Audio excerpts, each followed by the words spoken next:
Hi, I'm Lucas. I'm the TOEFL expert at magoosh.com, and in this video, you're going to do some speaking practice, just like on the real TOEFL. We will do a full speaking section. This is a 20-minute experience.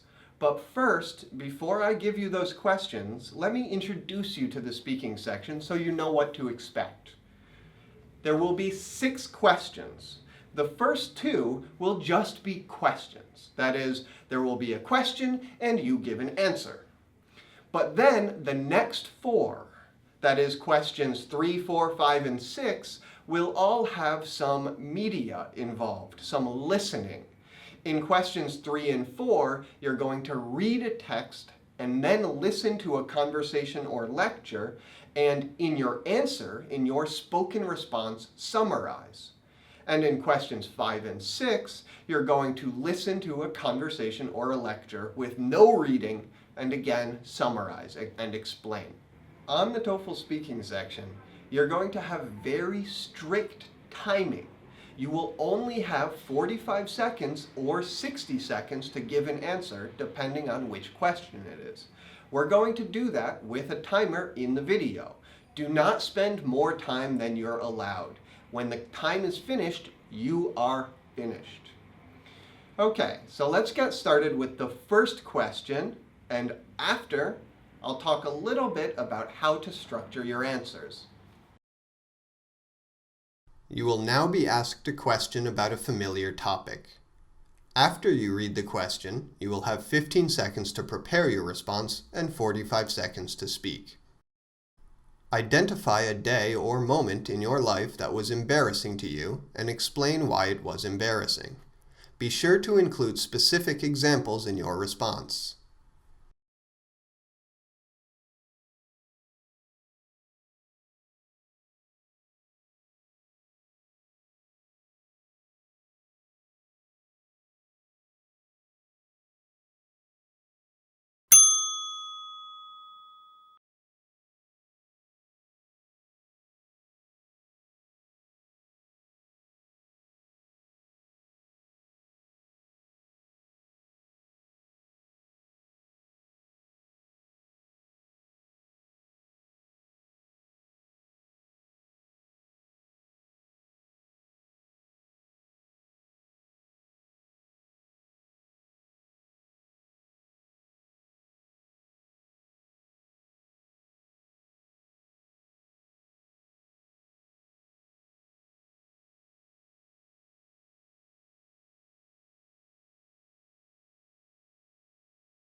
You will now be asked to give your opinion about a familiar topic.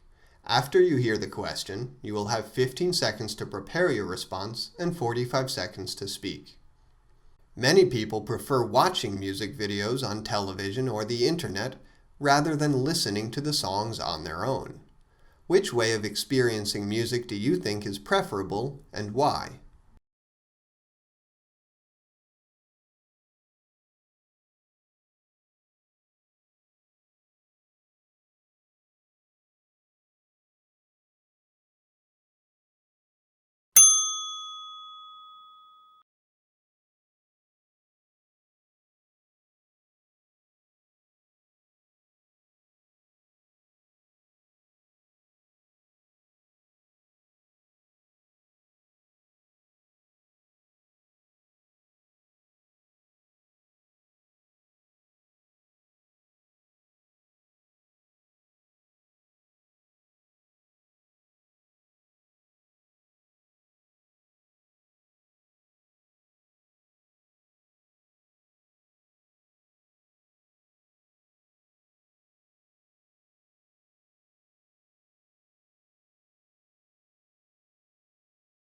You will now read a short passage and then listen to a conversation on the same topic.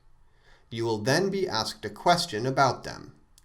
After you read the question, you will have 30 seconds to prepare your response and 60 seconds to speak. The university will be making changes to one of its campus dining areas. You will have 45 seconds to read the university's announcement about the changes. Begin reading now.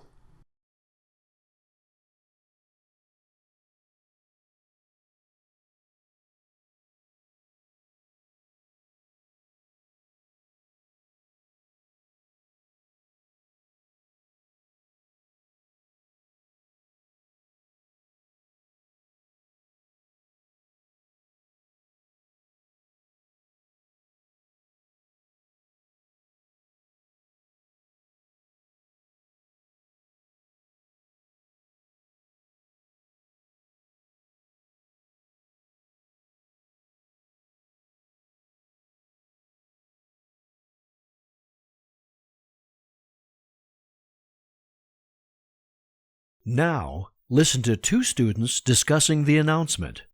Did you hear about the new food court on South Campus? Yeah, man, it's too bad they're getting rid of the cafeteria. What? Why? Won't it be good to have a few more options? I don't know. I don't feel like this really gives us more choices. The cafeteria already had dishes from other countries. They had vegetarian options and customizable sandwiches, too. It's not like the quality of this new food court's ingredients is going to be much better than what we had. I'll bet it's all from the same source, even. You think? I mean, yeah, if they don't even change their supplier, the offerings probably won't be all that different. Exactly. Just pricier. Wait, why is that? The cafeteria was all you can eat. You'd get as much food as you wanted for a flat price. But at a food court, you've got to order individual meals. That ends up costing more. You've always liked to load up a big plate, huh? You've got that right. If I have to buy 4 meals every day, it's going to be hard on my wallet. The man expresses his opinion about the change described in the article. Briefly summarize the change. Then, state his opinion about the change and explain the reasons he gives for holding that opinion.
You will now read a short passage and then listen to a talk on the same academic topic.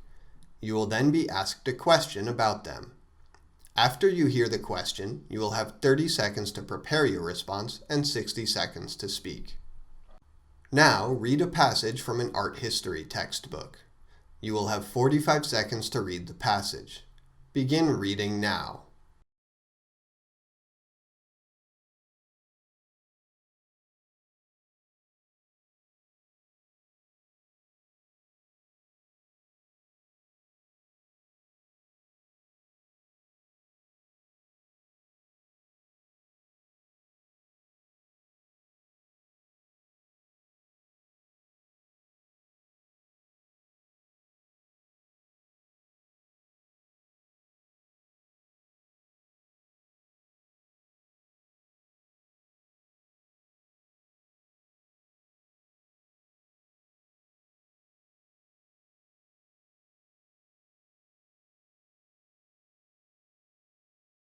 Now listen to part of a lecture in a class focusing on the history of modern art.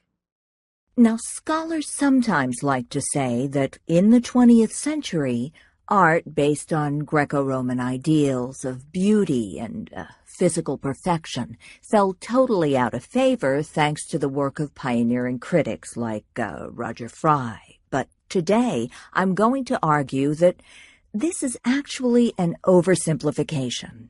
Now, paintings in the 20th century certainly became more abstract than at any other time in history.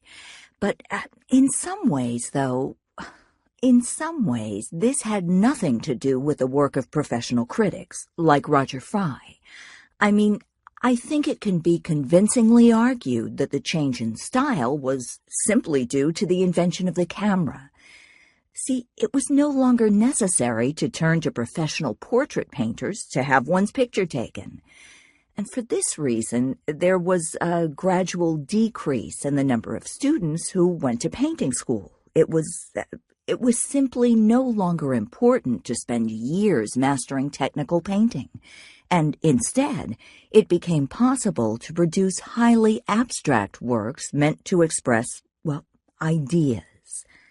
However, many of these ideas still had to do with the age-old Greco-Roman ideals. For example, Manet's painting, Luncheon on the Grass, which is sometimes called the first modern painting, it actually used images originally copied from an ancient Roman coffin. Pablo Picasso, a great abstract artist, also created several paintings reacting to Greek mythology. And, to this day, advertisers and filmmakers often turn to Greco-Roman notions of beauty in order to entice audiences.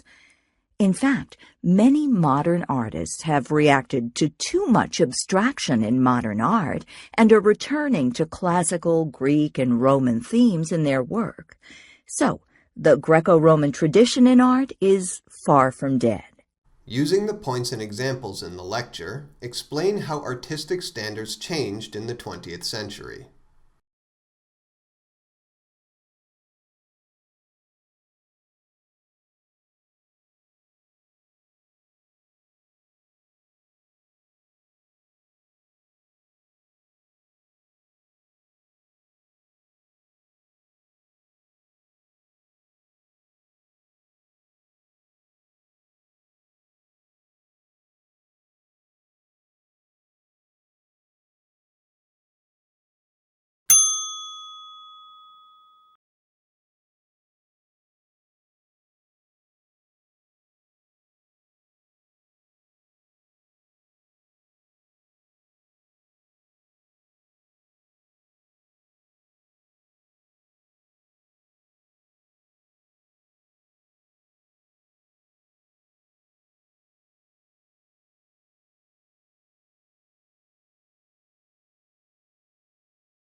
You will now listen to a conversation. You will then be asked a question about it. After you hear the question, you will have 20 seconds to prepare your response and 60 seconds to speak. Now listen to a conversation between two students. Jenny, I heard you just got the lead role in the school play this Sunday. You heard right, Roger. The lead actress got a really sore throat and she can't use her voice. I've been asked to take her place. It's a huge honor, but I'm not sure I'll do it. But you've wanted to star in a play all year. Don't you want the lead role? Well, I do, but my parents are coming to visit me this weekend, you know? I really wanted to spend time with them, not just spend all my time practicing and being on stage. Well, why not do both? You could practice your lines in front of them, and I bet they'd really be proud to watch you starring in the play. Maybe you're right, and I could invite them to the cast party after the play, too. But my parents really wanted me to show them around town. If I act in the play, I'm not sure I'll have time. Well, if you back out of the role, you'll have more time with your parents, for sure. But what's the theater going to do? Do they have time to find a replacement? My friend Stacy could replace me. She's free this weekend. And she starred in the same play last year. Well, you better ask her soon. You want to give her time enough to practice. If I ask her. I really would love to be the leading lady. Briefly summarize the problem the speakers are discussing. Then, state which of the two solutions from the conversation you would recommend. Explain the reasons for your recommendation.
You will now listen to part of a lecture.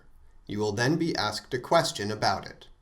After you hear the question, you will have 20 seconds to prepare your response and 60 seconds to speak. Now listen to part of a lecture in a sociology class. Let's consider the way sociologists use the terms culture and society. A society is a distinct group of people. A sociologist would say that people in a society are defined by their social interactions and the culture they share. Meanwhile, culture itself can be defined as that society's shared knowledge, beliefs, and expectations. Often people think of a society as something really, big. And sure, that's true. An entire nation, for example, will generally have some common thread of culture that defines it. The most obvious example is that citizens of one region generally speak a common language. But think about behavioral standards too. Like, what's considered polite or impolite? Whereas in one country you might be expected to take off your shoes as the guest in another's home. In other countries that might be considered strange. Cultural traits like that can extend over enormous populations.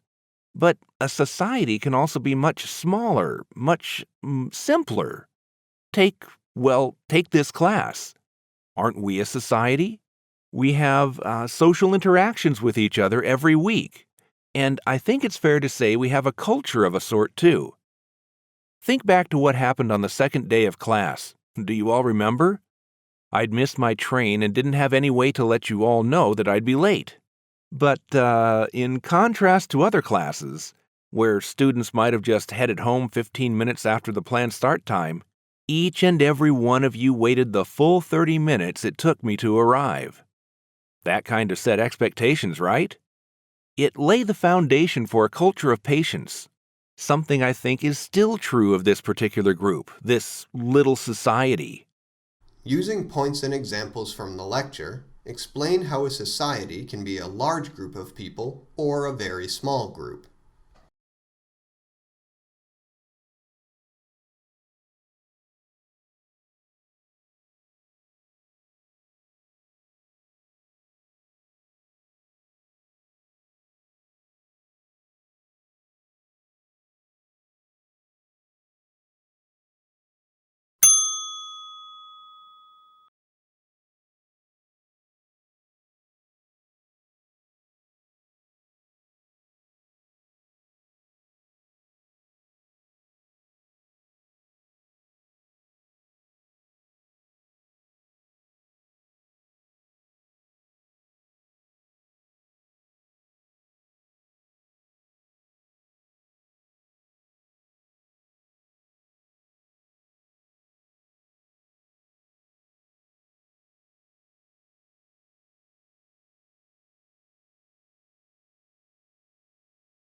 For examples, explanations, and help grading yourself, go to toefl.magoosh.com/YouTube Speaking Answers.